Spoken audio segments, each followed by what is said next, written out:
বিসমিল্লাহির রহমানির রহিম। এই সূরার প্রথম আয়াত হচ্ছে কদ আফলাহাল মুমিনুন। প্রথম আয়াত থেকে মুমিনুন শব্দটিকে চুজ করে এই সূরার নাম রাখা হয়েছে সূরাতু আল মুমিনুন। এই সূরাটির সাবাবুন নুজুল বা শানে নুজুল যেটাকে আমরা বলি, নাজিল হওয়ার একটি চমৎকার ব্যাকগ্রাউন্ড আছে। এই সূরাটি নাজিল হওয়ার একটি চমৎকার ব্যাকগ্রাউন্ড আছে। নাসাঈর বর্ণনায় এসেছে, আমাদের মা উম্মুল মুমিনিন আয়েশা রাদিয়াল্লাহু আনহার কাছে সাহাবায়ে কেরাম জিজ্ঞেস করলেন, কাইফা কানা খুলুকুন নবিয়্যি, পড়েন সাল্লাল্লাহু আলাইহি ওয়াসাল্লাম। কিছু সাহাবী জানতে চাইলেন, ওগো আমাদের মা আম্মা জানা আয়েশা রাদিয়াল্লাহু আনহা, আমাদের নবীর চরিত্র কেমন ছিল? আম্মা জানা আয়েশা রাদিয়াল্লাহু আনহা বললেন, তোমরা কি কোরআন পড়ো না? কানা খুলুকুহুল কোরআন। কোরআনে কারীমের বাস্তব নমুনা ছিলেন আমার নবী। আমাদের প্রত্যেকের ঘরে কোরআন আছে না নাই? আরো জোরে বলেন। প্রত্যেকের ঘরে যে কোরআন আছে, ওই কোরআনটা হচ্ছে প্রিন্টেড কোরআন, আর আমার নবী ছিলেন প্র্যাকটিক্যাল কোরআন। ঘরে আছে প্রিন্টেড কোরআন, আর নবী ছিলেন প্র্যাকটিক্যাল কোরআন। সুবহানাল্লাহ। অর্থাৎ কোরআনুল কারীমের বাস্তবিক নমুনাটা কেমন হওয়া উচিত, সব আমার নবীর জীবনের ভেতরে ছিল নাকি ছিল না? একজন সাহাবী বললেন, নবীজির এত বিস্তারিত জীবনী, এত বিস্তারিত চরিত্র না বলে সংক্ষেপে আমার নবীর চারিত্রিক গুণাবলী আপনি বলে দেন।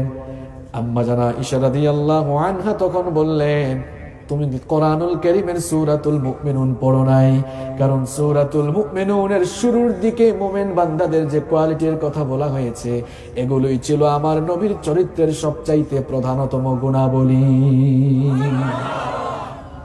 তাহলে আজকের বিষয় মুমিন বান্দাদের গুণাবলী, এগুলো ছিল নবীজির চরিত্রের প্রধান প্রধান গুণাবলী। সুবহানাল্লাহ। আবার মুসনাদে আহমদের ভেতরে বর্ণিত হয়েছে, ওমর ইবনুল খাত্তাব রাদিয়াল্লাহু আনহু ইসলাম গ্রহণ করার কিছুদিন পরে সূরাতুল মুমিনুনের প্রথম দিকের আয়াতগুলো নাজিল হয়েছিল। ওমর ইবনুল খাত্তাব রাদিয়াল্লাহু আনহু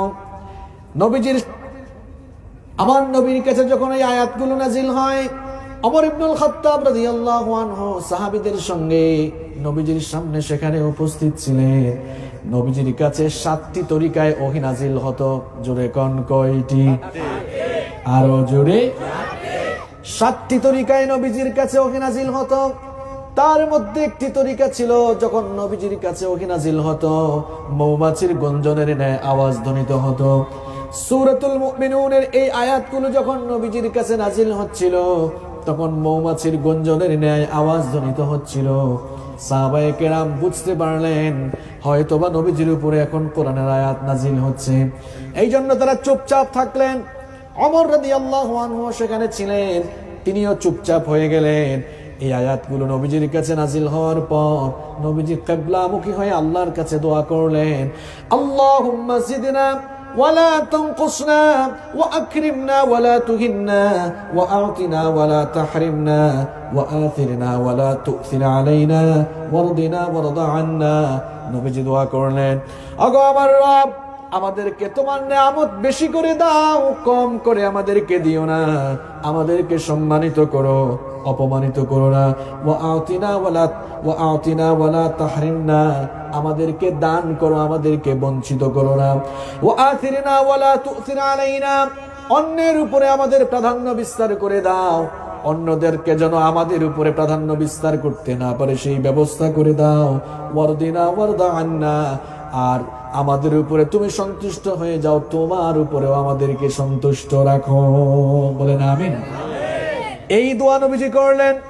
এই দোয়াটি কমপ্লিট করার পর, এই দোয়াটি শেষ করার পর নবী করিম সাল্লাল্লাহু আলাইহি ওয়াসাল্লাম এবার সাহাবীদের দিকে মুখ করলেন।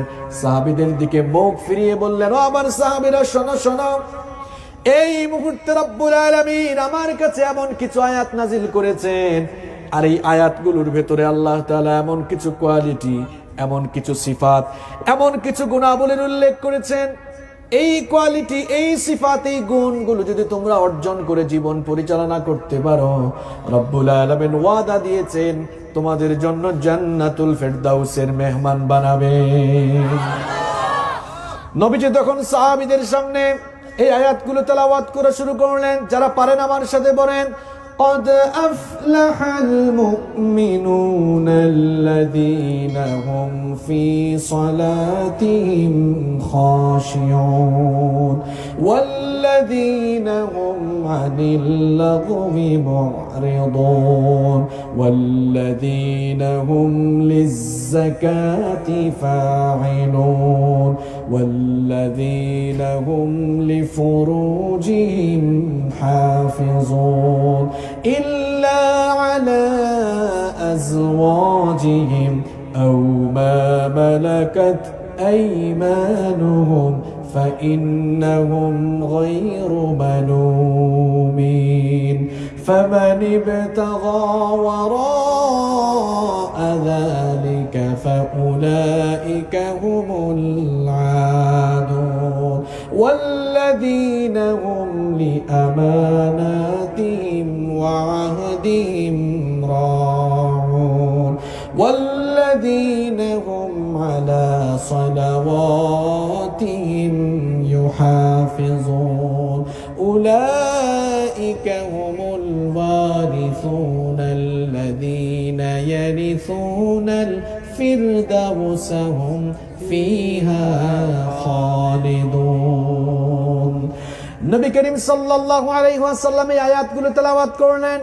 এই আয়াতগুলোর সরল অনুবাদ হলো قد أفلح المؤمنون, অবশ্যই সফল কাম হয়েছে মুমিনরা, আল্লাযীনা হুম ফি সালাতিহিম খাশিউন, যারা তাদের নামাজে খুশু অর্থাৎ বিনয় অবলম্বন করে, ওয়াল্লাযীনা হুম আনিল লাগwi মুরিদুন, আর যারা অনর্থক বেহুদা কথাবার্তা কাজ থেকে বিরত থাকে, ওয়াল্লাযীনা হুম লিয-যাকাতি ফাইলুন, যারা যাকাতের পথে কর্মতৎপর অর্থাৎ আত্মশুদ্ধি অর্জনে নিয়োজিত থাকে, ওয়াল্লাযীনা হুম লিফুরুজিহিম হাফিজুন, যারা তাদের লজ্জাস্থানের হেফাজত করে, ইল্লা আলা আজওয়াজিহিম আও মা মালাকাত আইমানুহুম ফাইন্নাহুম গায়রু মালুমিন, তবে তারা যদি নিজেদের স্ত্রী আর মালিকানাভুক্ত দাসীদের কাছে যায় তাহলে তারা নিন্দিত হবে না। ফামানি বিতাগা ওয়ারাআ যালিকা ফাউলাইকা হুমুল আদুন, এই সীমানার বাহিরে যারা যাবে, এই সীমানা যারা ক্রস করবে তারা আল্লাহর কাছে সীমা লঙ্ঘনকারী হিসেবে বিবেচিত হবে। ওয়াল্লাযীনা হুম লিআমানাতিহিম ওয়া আহদিহিম রাউন, আর সেই সকল ইমানদারেরা, সেই সকল মুমিনরা আমানত আর ওয়াদা রক্ষা করবে। ওয়াল্লাযীনা হুম আলা সালাওয়াতিহিম ইউহাফিজুন, আর তারা তাদের নামাজের হেফাজত করবে, নামাজের সংরক্ষণ করবে। এই আয়াতগুলোর ভেতরে রব্বুল আলামিন মুমিনদের টোটাল 7টি কোয়ালিটি, 7টি গুণের কথা বলেছেন। আমার কথা বুঝে থাকলে সবাই একটু আওয়াজ করে বলেন তো, এই সূরার মধ্যে রব্বুল আলামিন মুমিনদের টোটাল কয়টি গুণাবলীর কথা বলেছেন? আরো জোরে। এই 7টি গুণাবলীর উল্লেখ করে রব্বুল আলামিন এবারে বললেন, এই 7টি গুণাবলী যারা অর্জন করবে তারা আমার একেবারে সবচাইতে সেরা জান্নাত, জান্নাতুল ফেরদাউসের ওয়ারিস হয়ে যাবে। আমরা সবাই জান্নাত চাই কি চাই না? কারা কারা চাই না হাত তুলেন। এই হুজুর কিন্তু বেঠিক কথা বলবে বেশি, সব জায়গায় হাত তুললে হবে না। কনসেন্ট্রেশন আছে কিনা যাচাই করার জন্য উল্টাপাল্টা বলবো, কিন্তু আপনাদেরকে ঠিকঠাক মতো জবাব দিতে হবে। পারবো তো ইনশাআল্লাহ? তাহলে বলেন তো, এই সূরার মধ্যে কয়টি গুণের কথা বলা হয়েছে? নবীজি বললেন, এই 7টি গুণ যে অর্জন করেছে সে জান্নাতি, সে জান্নাতি, সে জান্নাতি। সুবহানাল্লাহ। কয়টা গুণ? আরো জোরে, কয়টা? এই 7টা গুণ নিজেদের ভেতরে ডেভেলপ করা যাবে তো ইনশাআল্লাহ।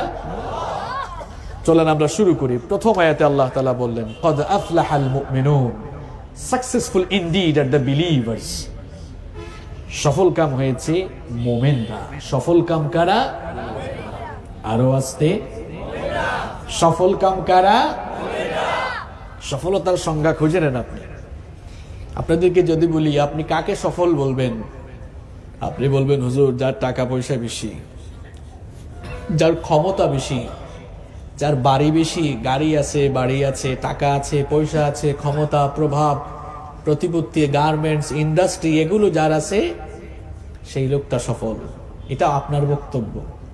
আর আল্লাহ তাআলা বলছেন না, সফলতার মাপকাঠি, সফলতার মানদণ্ড আমার কাছে হচ্ছে ঈমান। সুবহানাল্লাহ। তার মানে হচ্ছে যার জীবনে ঈমান নাই তার জীবনে সফলতা। কোটি কোটি টাকা থাকতে পারে, গাড়ি বাড়ি ইন্ডাস্ট্রি থাকতে পারে, কিন্তু লোকটা যদি ঈমানদার না হয়, যার জীবনে ঈমান নাই তার জীবনে সফলতা নাই। সুবহানাল্লাহ বুঝে বলা লাগবে, আন্তাজি বললে হবে না। যার জীবনে ঈমান নাই তার জীবনে কি নাই? তাহলে সফলতার মাপকাঠির নাম কি? আরো জোরে। কামিয়াবি, সফলতার মূল মন্ত্র হচ্ছে ঈমান। যার কাছে ঈমান নাই তার দুনিয়া আখেরাতের কোনো দাম, তার দুইটাই নষ্ট হয়ে গিয়েছে। তাহলে সফল কাম কারা? ঈমানদাররা। সফল কাম কারা? মুমিনরা সফল। যার কাছে ঈমান আছে এটাই হচ্ছে তার সবচাইতে বড় দৌলত। ঈমানটাই হচ্ছে মানুষের জীবনে সবচাইতে শ্রেষ্ঠ সম্পদ। বুঝে থাকলে সবাই বলেন তো, সবচাইতে শ্রেষ্ঠ সম্পদের নাম কি? এই ঈমান যদি কারো কাছে না থাকে, আর গোটা দুনিয়ার সম্পদ যদি তার কাছে থাকে, ঈমান না থাকলে দুনিয়াও যাবে, আখেরাতও যাবে। তাহলে সবাই বলেন তো দেখি, সফলতার মাপকাঠি কি? আরো জোরে বলেন। এখন কেউ যদি এই ঈমানের দৌলত পেয়ে যায়, ঈমানের এই দৌলত যদি কেউ পেয়ে যায়, তার যদি গাড়ি না থাকে, বাড়ি না থাকে, ইন্ডাস্ট্রি যদি নাও থাকে, রব্বুল আলামিন বলেছেন কদ আফলাহাল মুমিনুন, আমার মুমিন বান্দা দুনিয়া আখিরাত উভয় জায়গায় সফল হয়ে যাবে। তাহলে সফল হওয়ার জন্য কি লাগবে? টাকা পয়সা না ঈমান, ক্ষমতা না ঈমান। আমার দেশে কিছু মানুষ ঈমান থইয়া ক্ষমতার পেছনে দৌড়ায় আছে না নাই? কোথায় দৌড়াও তুমি? তুমি সফলতা কি এখনো বুঝলে না? ক্ষমতার মাঝে সফলতা নয়, টাকা পয়সা গাড়ি বাড়ির মধ্যে সফলতা নয়। সফলতা হচ্ছে ঈমান এনে ঈমানের উপরে অবিচল থাকতে পারা, ঈমান এনে ঈমানের পথে জীবন পরিচালনা করে ঈমানের রাস্তায় মরতে পারাই হচ্ছে মুমিনের সবচেয়ে বড় সফলতা। এই জন্য রব্বুল আলামিন সূরাটা শুরু করলেন এভাবে, কদ আফলাহাল মুমিনুন, মুমিন যারা সফল হবে তারা। মুমিন যারা সফল হবে, আমরা মুমিন হতে চাই কি চাই না? এখন এই আয়াতটা কখন নাজিল হলো সেটাও জানার দরকার আছে না নাই? প্রাথমিক পর্যায়ে নবীজির দাওয়াত কবুল করে যারা ইসলাম কবুল করেছিলেন, তাদের মধ্যে গরিব মানুষের সংখ্যা বেশি ছিল। বৈষয়িক সমৃদ্ধির উপাদান তাদের হাতের মুঠোয় ছিল না, অনেকের ঘর বাড়িও ছিল না। এই সকল লোকেরা ইসলাম যখন কবুল করলো, কাফের মুশরিকগুলো তাদের উপরে জুলুম নির্যাতনের স্টিম রোলার চালালো। এখন মনে হয় পৃথিবীতে ইসলাম বিরোধী, কোরআন বিরোধী লোকদের নির্যাতন থেমে গেছে। আরো জোরে। আল্লাহর দ্বীনপন্থী মুজাহিদদের উপরে জুলুম নির্যাতনের স্টিম রোলার, এটা এই যুগের নতুন কর্মসূচি নয়, বরং যেই যুগে কোরআন নাজিল হয়েছিল সেই যুগে ঈমানদারদের উপরে বেঈমানরা জুলুম নির্যাতনের স্টিম রোলার চালিয়েছিল। আর এই সূরাটা মাক্কি জিন্দেগির একেবারে মাঝামাঝি সময়ে নাজিল হয়েছিল, যখন নির্যাতন নিপীড়নের মাত্রা তুঙ্গে চলে গিয়েছিল। ঈমান আনা মানেই হচ্ছে, সেই সময় ঈমান আনা মানেই হচ্ছে জ্বলন্ত কয়লায় ঝাঁপ দেওয়া। ঠিক সেই সময়ে এই আয়াতগুলো নাজিল হচ্ছিল। কাফের মুশরিকরা ঈমানদারদেরকে দেখলেই হাসি ঠাট্টা করে বলতো, মুহাম্মাদের কথা শুনে দুনিয়াও তোমরা নষ্ট করছো, এই দুনিয়াতে যতদিন আছো মজা করা উচিত ছিল, তোমরা মুহাম্মাদের কথা শুনে ব্যর্থ হয়ে যাচ্ছ। আল্লাহ তাআলা এই কাফের মুশরিকদের ঠাট্টা উপহাসের জবাব হিসেবে সূরাতুল মুমিনুনের প্রথম আয়াত নাজিল করে তাদেরকে জবাব দিলেন, কাফের মুশরিকের গোষ্ঠী, সাফল্যের যে সংজ্ঞা তোমরা খুঁজতেছো, তোমরা যে সাফল্যের ডেফিনেশন দিয়েছো, তোমরা মনে করছো দুনিয়ার বৈষয়িক সমৃদ্ধিটাই হলো মানুষের জীবনের আসল সফলতা। তোমাদের এই অনুমান সম্পূর্ণ ত্রুটিপূর্ণ, তোমাদের সাফল্য আর ক্ষতির মানদণ্ড সম্পূর্ণ ভুল। বরং ইমানের দৌলত হারিয়ে তোমরা যারা বেঈমান হয়েছ, তোমাদের দুনিয়াও নষ্ট হয়েছে, আখিরাতও নষ্ট হয়েছে।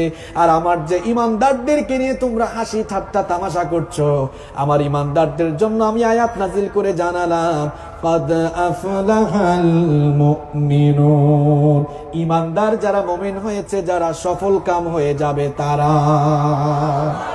আরো আসতে বলেন সুবহানাল্লাহ। তার মানে হচ্ছে ইমানদার হতে পারাই হচ্ছে জীবনের সবচেয়ে বড় সফলতা, ঠিক না বেঠিক? কারণ আপনারা বলবেন হুজুর প্রথম আয়াত আমাদের সঙ্গে মিলে গেছে, এই ওয়াজ করা লাগবে না, আমরা সবাই ইমানদার। ইমানটা কি মৌখিক দাবির বিষয় নাকি? আল্লাহ তাআলা বলেছেন অনেক মানুষ আছে মুখ দিয়ে ইমানের দাবি করে, কিন্তু তারা আমার কাছে এখনো ইমানদার হতে পারে নাই।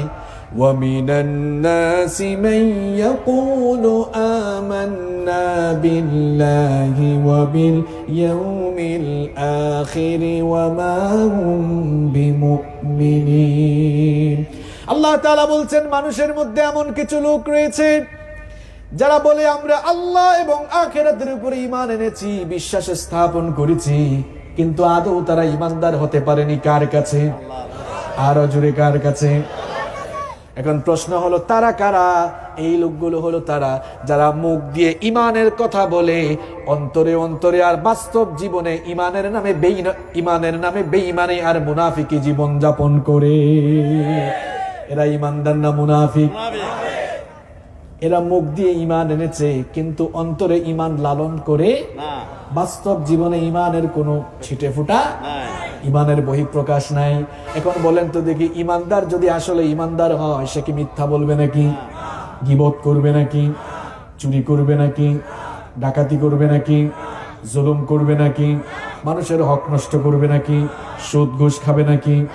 কিন্তু অনেকেই আছে ঈমান এনে অন্যায় পাপাচার হারাম কাজে জড়িত। এই যে ঈমান আনার পরে অন্যায় পাপাচার হারাম কাজ ছাড়তে পারে নাই, এই লোকটা আসলে ঈমান এনে ঈমানদারি ভাব দেখাইয়া ঈমানের নামে বেঈমানি আর মুনাফিকিতে লিপ্ত রয়েছে। ঠিক তো কইলেন, এমন কাম আমরাও মাঝে মাঝে করি।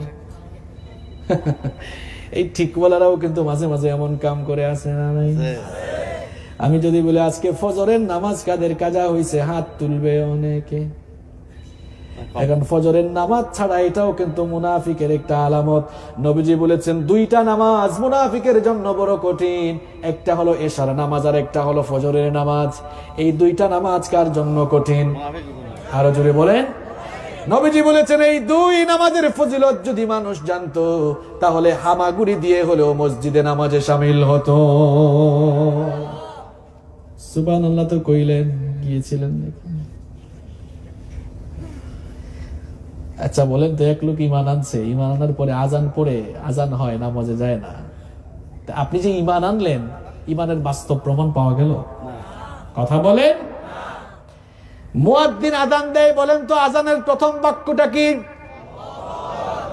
কর্ণফুলীতে মনে হয় আজান অন্য স্টাইলে হয়, এই জন্য জানে না। আজানের প্রথম বাক্য কি? সবাই বলেন। আজানের প্রথম বাক্য হলো আল্লাহু আকবার, আল্লাহু আকবার।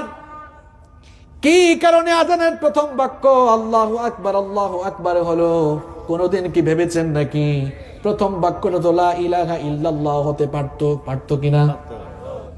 কেন আজানের প্রথম বাক্য আল্লাহু আকবার হলো?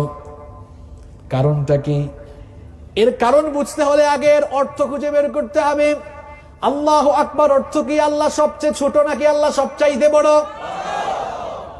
মুয়াজ্জিন আযান শুরু করে আল্লাহু আকবার, তার মানে হচ্ছে আল্লাহ সবচাইতে বড়। এই ঘোষণা দিয়ে সবাইকে নামাজে আসার ডাক দেয়। মুয়াজ্জিন বলতে চায়, আল্লাহর গোলাম তুমি এখন যেই কাজেই থাকো না কেন, ব্যবসা বাণিজ্য, স্কুল কলেজ মাদ্রাসা, এরপরে ব্যবসা বাণিজ্য, কল কারখানা, ইন্ডাস্ট্রি, যেখানেই থাকো না কেন, তোমার সমস্ত কাজের চাইতে আমি ঘোষণা দিচ্ছি আল্লাহু আকবার, আল্লাহ সবচাইতে বড়। এই জন্য মুয়াজ্জিন আযানের প্রথম বাক্যতে আল্লাহু আকবার বলে আপনাকে ঘোষণা দেয়, যদি সত্যিকারের ঈমানদার হও, সকল কাজকে ছোট মনে করে আল্লাহর বড়ত্ব ঘোষণা করে আজান শোনার সঙ্গে সঙ্গে নামাজে যাও।